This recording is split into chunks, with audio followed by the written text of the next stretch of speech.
Pacaran 5 tahun, 7 tahun, 10 tahun, foto berdua udah ribuan, kondangan bareng udah kayak rutinitas, keluarga udah saling kenal. Tapi pas ditanya kapan nikah, jawabannya selalu nanti dulu, belum siap. Akhirnya putus, lalu 6 bulan kemudian si cowok atau cewek nikah dengan orang lain yang baru dikenal. Sakit banget. Lu ngerasa waktu muda lu habis buat jagain jodoh orang. Kenapa ini terjadi? Apakah cowok itu jahat? Atau ceweknya yang terlalu demanding? Di video ini, gue bakal bedah konflik biologis versus ekonomis. Cewek dan cowok itu punya jam yang berbeda. Dan kalau lu nggak paham ini, hubungan lu bakal hancur. Tonton sampai habis, karena nasihat di akhir video bisa nyelamatin masa depan lu.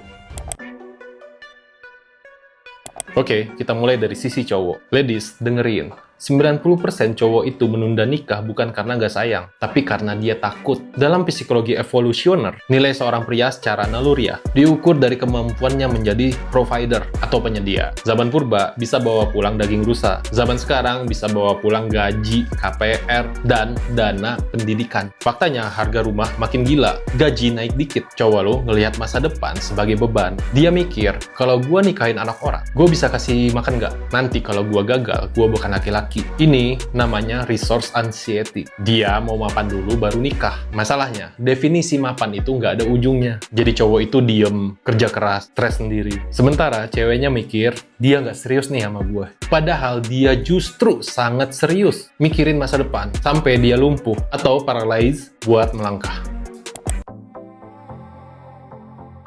Sekarang sisi cewek. Kenapa cewek sering push soal nikah? Apa karena ngebet kawin? Nggak, ini soal biologi. Cowok, lu harus paham, sperma lu diproduksi seumur hidup. Lu nikah umur 50 tahun juga masih bisa punya anak. Tapi cewek punya biological clock atau jam biologis. Kualitas sel telur itu menurun secara drastis di atas usia 35 tahun. Risiko kehamilan naik. Jadi wajar kalau cewek usia 25 tahun ke atas sudah mulai gelisah. Mereka berpacu dengan waktu. Konfliknya ada di sini. Cowok ngejar mapan itu butuh waktu, cewek ngejar waktu gak bisa nunggu mapan. Dua kepentingan ini tabrakan. Kalau nggak dikomunikasikan pasti chaos.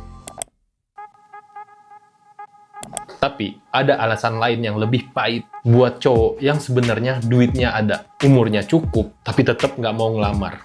Kenapa? Jawabannya kasar tapi logis. Why buy the cow if you get the milk for free? Kenapa harus beli sapinya kalau susunya gratis? Coba cek hubungan lu. Lu udah masakin dia? Lu urusin baju dia? Lu layanin kebutuhan emosional dia? Ya mungkin seksual? Dia layaknya istri? Semua keuntungan pernikahan dia sudah dapatkan saat pacaran. Terus ngapain dia harus nikah? Nikah cuma nambah beban tanggung jawab hukum dan biaya resepsi. Secara logika ekonomi, insentif dia buat nikah jadi nol. Nih ya, buat cewek, jangan kasih istri privilege kepada pacar lu. Mahalkan diri lu.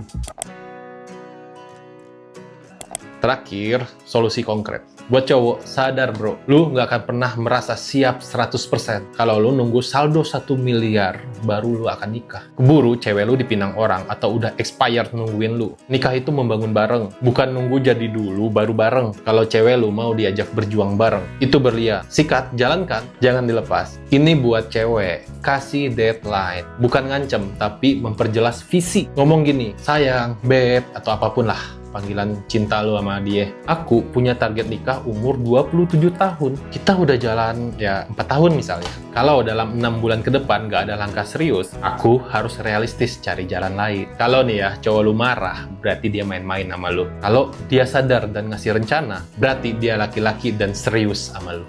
Jangan buang hidup lu buat laki-laki yang gak bisa mutusin tujuan. Hidup lu bukan ruang tunggu. Gua Budi, pakai hati boleh, tapi otak tetap jalan.